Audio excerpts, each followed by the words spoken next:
So, my Lord, we shall keep it like this. Okay, I need some clarification from you. What young or Okjan and young Jaremo body.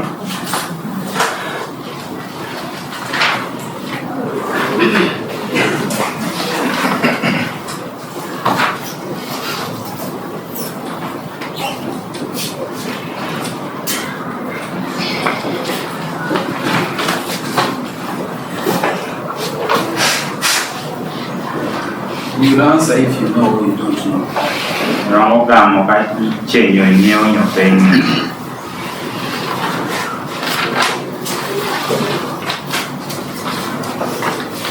Do you know when this whole thing about wonnyaci started? Ineo awena me wonnyaci Okii.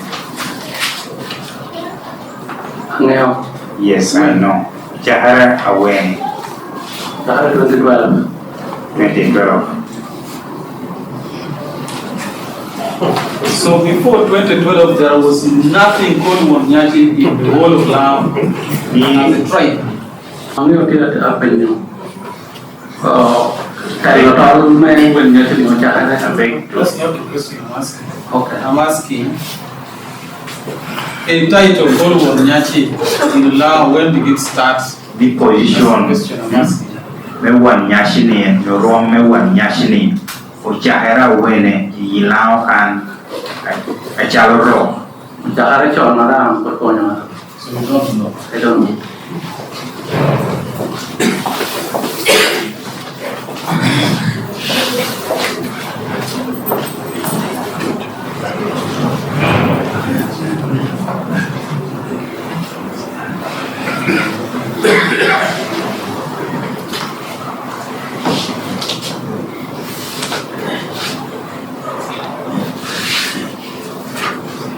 When was the first time you heard of a title called wonnyaci in Lango after you were born? Itirama chiel kare mene ame dungu jumia mkunyuari ame wiye rom me wonnyaci ni. You are 46 years old now, so I believe that you must have been born around 1978 or 9 or 8. 78 or 79. Ni chawani yite mwapia mwenye official. Kaya tera chua nungi obidunyuari in 1978 kanwena. Chakana me win a win if you are over we are there. I started hearing about the title of wonnyaci. Yeah, both we are there and a far one who can check you are you are regular when you be defending Lango. 1978. No, 1987. 1987. Yeah. Karena nolak ya jelas so yang dia perwakilan situation defending wakil dan kan enta cakap kopiwani juga tidak mau rekruni when jersey kan jauh dari loin enak ada loin enak ada defending ini kan enta cakap punya pede kok menying when jersey. That was during the time of cattle rustling by the Karamajong and our grandfathers used to tell us stories about who would lead the war. Did you know of any person, or did you hear of any person who was bestowed that title before your son?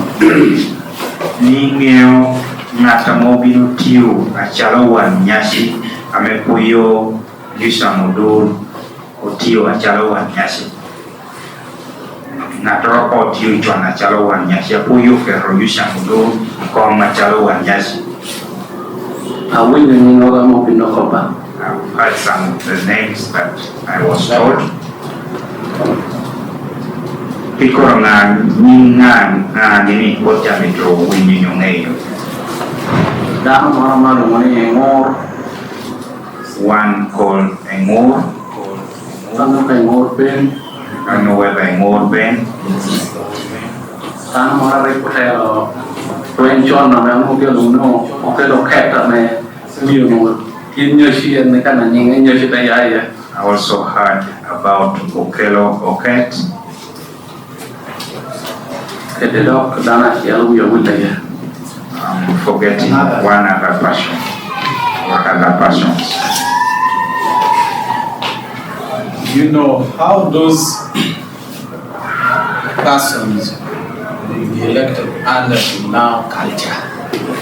Ingeo yurango ameko bino kuyiero per Jonasha ifekwaro melao. Forget about what we are talking about before. Because we will go for modo Jacobo wonnyaci pika chon pika me bino yero wikede nyokero wikede office nasha. Ya kita paro la mpore wakede kobe wana John Nacha mu yero ki kajo awore loin taki loin nya hutum bali wana maro loin bunyoro konyo taki loin nya hutum eka hai to gara pegi ko kana heto yero ilum kuna heo kuna ngai akina kaya mo ya kaya hara papa sama awore loin tio ta ne nga do ta la wa eka ta ye. As we were told by our grandfather that wonnyaci was elected during the time when people are going for war, and they always look among or amidst those who are very strong.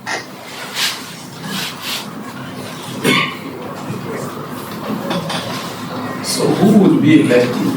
Who were the people to be elected? Who constitute the electorate of wonnyaci? According to you.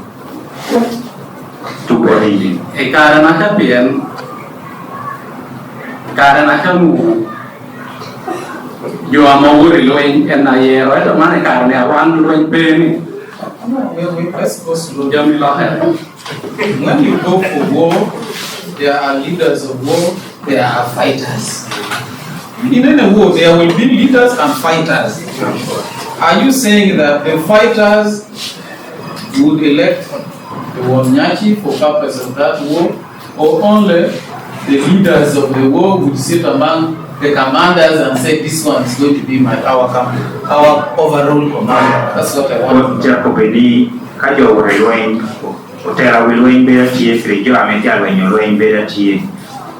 Yini koni wonnyaci yeri karanu joti wore dawloin pero yo ametia telo wilwenyi nyanyu jati alwenyi ko koma yero wonnyaci yo duite mende wore dawloin yera tela.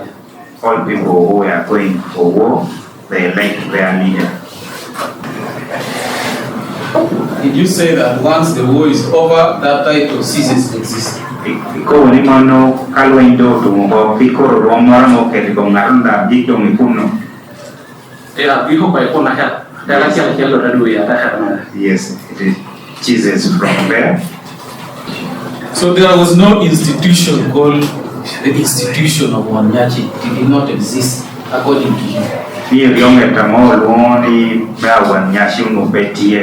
In other words, you have the headquarters where the wonnyaci would sit. You would have a prime minister. You would have a speaker. You would have a council of clan heads. Did not exist because this was purely for a specific purpose, ends there, full stop, according to you.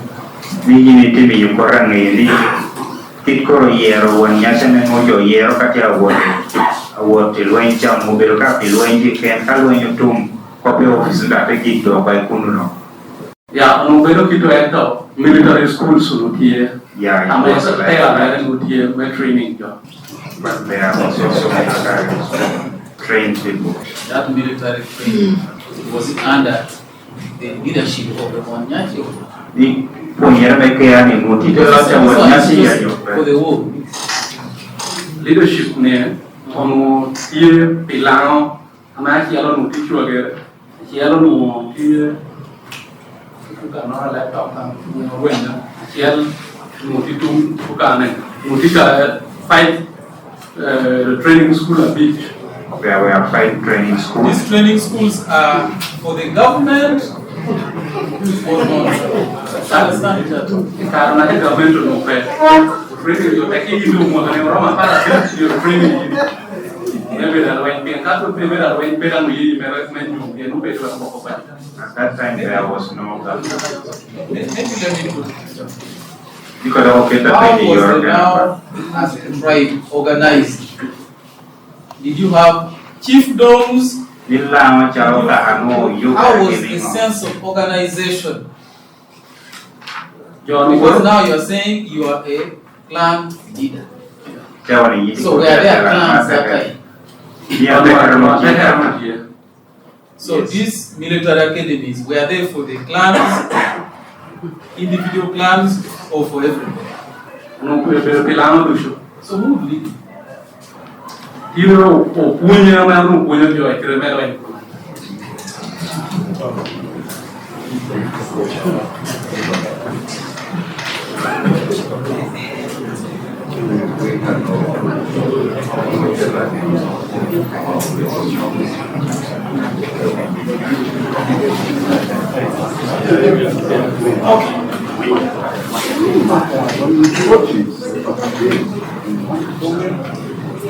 talked about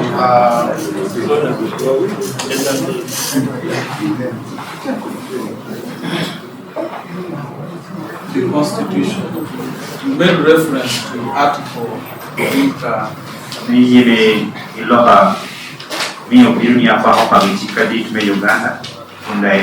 Quoting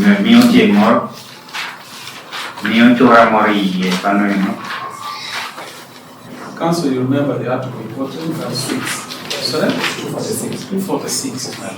Do you understand Article 246 or you don't? Uganda. Chora mere ria official. Aniangkane pabisiko enoduho, la meta quano, me obinoria mo. I understand that that is the very article that reinstituted the cultural institution after it was abolished in 1977. So my question is, was the title of wonnyaci as you knew it then, is it the one which was returned? The one where the person is chosen in war and once he comes back is abolished? That the one? Yes, that is the one they have returned. And is it the same election system that was used then which is used now? Ni your media chela rekotiu kere John China tiati kere chawani. Chawani jamala harapa odi wore loin duties unity tira dola lahapa so we have. No, because right now there is no war, even the roles and duties has changed. So we have another better bakitara kinai. The election is not being conducted as earlier on or before.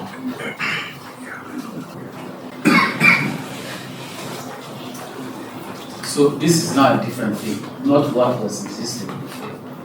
Man bero bindo kena parte kina menuo reketie John. Mando bero kina lokya do nyenye ne kara manjo nyenye kita do beri ada mo. It's a new development. Let's talk about the Constitution.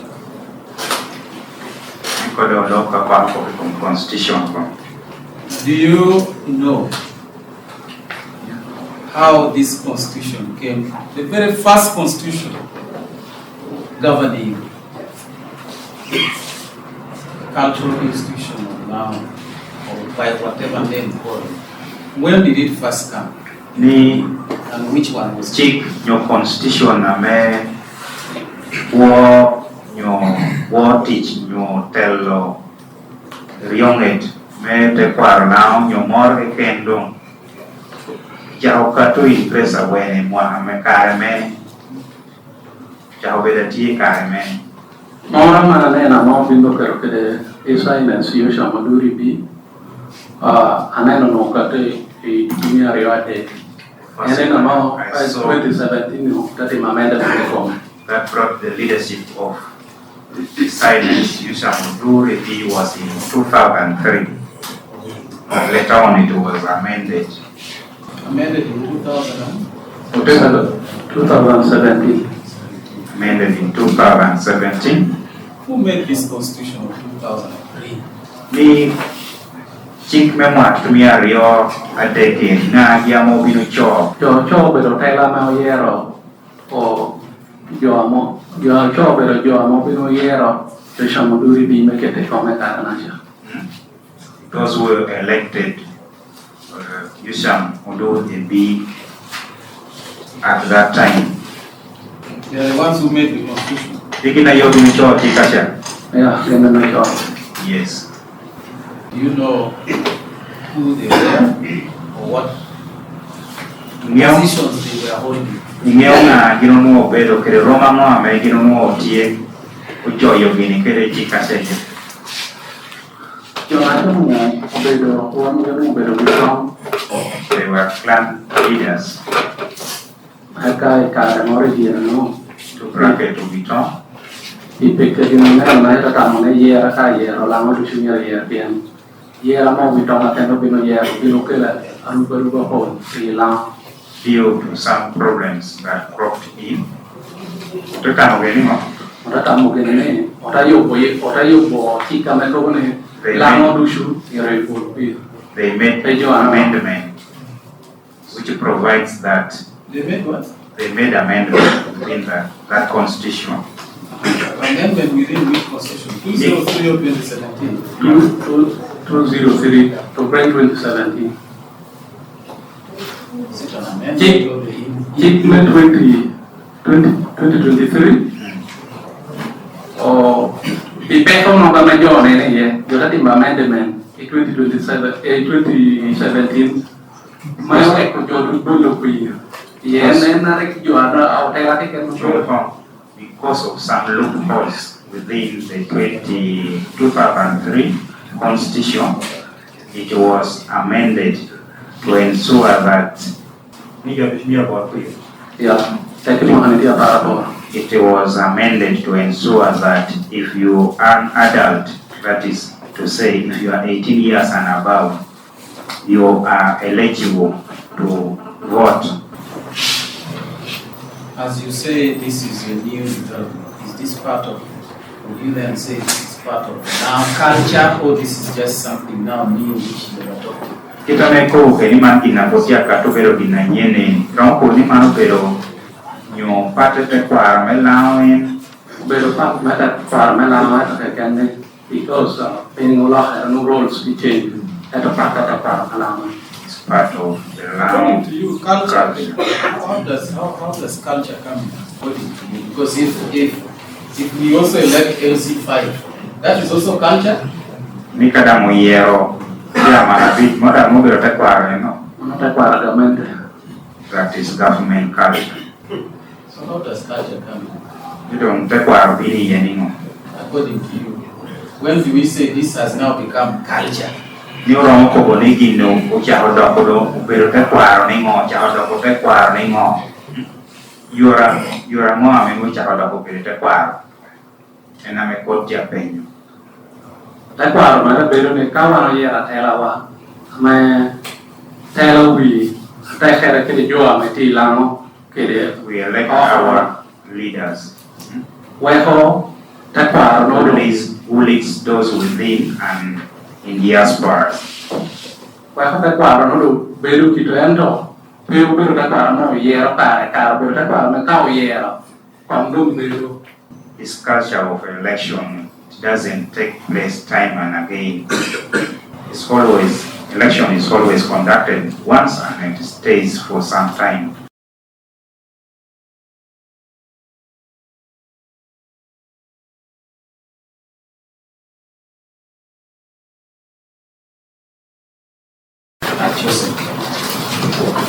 Ni Piruni Kogo Chikame Kwaho Cultural Institution.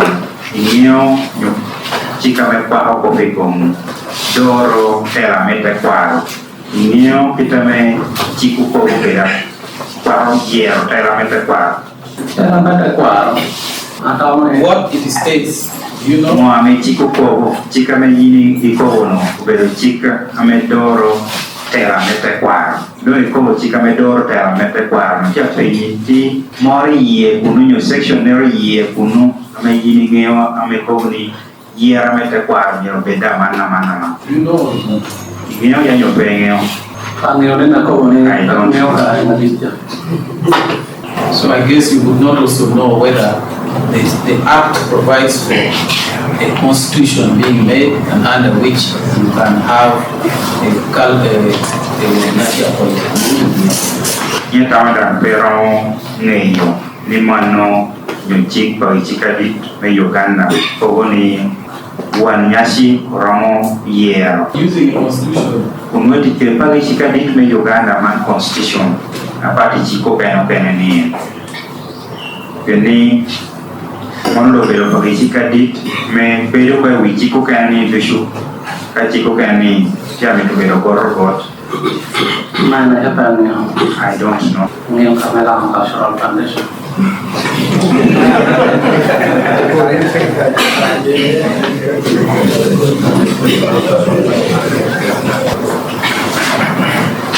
You talked about the Constitution of 2003, and Council asked you about the Constitution of 2017. My simple question is, if the Constitution was to be amended, who had the mandate to amend that Constitution? Ningin iko jika mekwa doro tekwa melang meko ni oyo mo atumia yo kedate kereno eno kendo ko me to bi yo mo ya tumia kedare yo kedate ko bino beri ya para biro ya pengini na tikete twero me yo ko ko jiko eno changing, amending. Nyoloko kila loka yijiko na tikete twero na tikete twero bedo wonnyaci amenuti tela enna mai chimo yo mara to ngi yo ka pena miro la wonnyaci who is currently in the power at that particular time is the one who appoints those who are supposed to go through the whole constitution and make the amendment fair.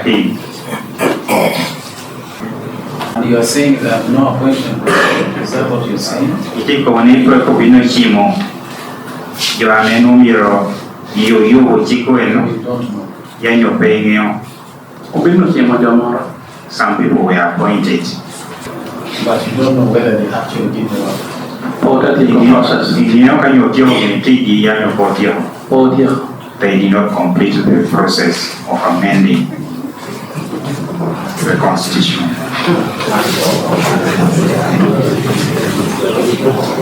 Why do you draw that conclusion? What do you have, where do you base yourself to say that the work is not complete?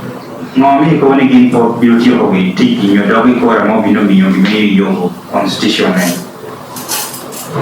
mo iti jere mo Atiete ko pare yo ami ni gin po bino tio ana marcher po bino neno tika mo yo bote te gamete ke te tingi yo ni registra we did not see o endorsing the new amended constitution, and it was not signed. It was not taken before the registrar signed. Not registered. Nico binu job. po bino register tika mo di amending yo amendment yo amendment o yo tiempo bino pero ini for confirmation and satisfaction. Anything else?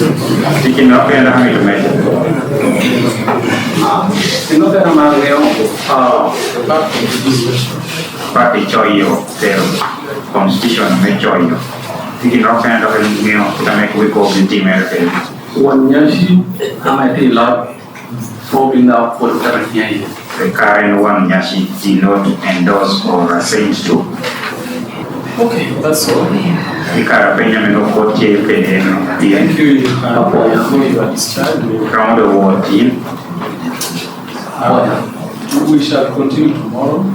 for court pino resuming you bino to win case ni Tomorrow is we start at exactly 9. court pino chahari chawade duan Biyo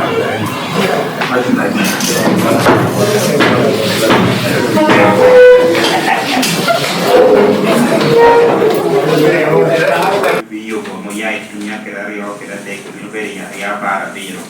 Kia penjini ngati kere tuero me yo bukiko chiko eno. Changing, amending. Nyo loko kela loka chiko ngati kere tuero. Ngata tikere tuero pero wonnyaci amenuti tera. Enda me chimo yo mora pero ngeyo ka pero miro lapta. Wonnyaci who is currently in the power at that particular time is the one who appoints those who are supposed to go through the whole constitution and make the amendment their thing.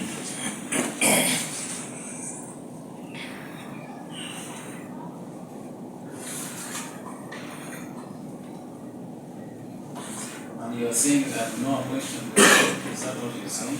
Tiko ni kwa bino chimo yo amenu miro yo bo chiko eno yanyo pengyo. Obino chimo jamoro. Some people were appointed.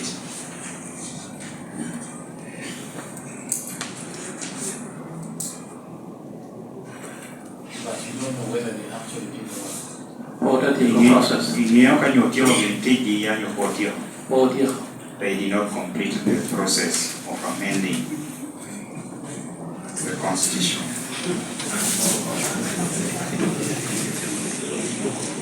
Why did you draw that conclusion? What do you have? Where do you base yourself to say that the work is not concluded? Ngomi ko ni gin pot beauty ho gi tiki nyo dogi ko mo bino mi yo constitution mo ti jere no. Dia set ko pare yo ami ang yo ni gen po bino dio. Ana macher po bino neno. Tika mo yo ko te government ke te tingi yo ni registrar. We did not see endorsing the new amended constitution, and it was not signed. It was not taken before the registrar had It's signed. not registered. Only po bino job. po bino register. Tika mo di amending yo amenu dia yo amendment. Oh tiko ini pian po bino tero gini. For confirmation and satisfaction. Anything else? Tiki no kaya na hangin lumay. Kino ka naman ngayon, Pati choyo, pero constitution no may choyo. Tiki no kaya na hangin ngayon, kita may kubiko binti merke. wonnyaci ameti law po binda po karatiya. The current wonnyaci did not endorse or assent to.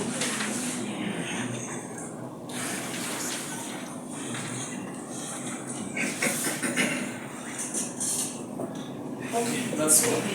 Ikara penya meno kote pede no. Thank you. You can go to this time. Round the world, We shall continue tomorrow. or court bino resuming yung bino do win case ni diki. Tomorrow is we start at exactly 9. Court bino chakari chawade duan.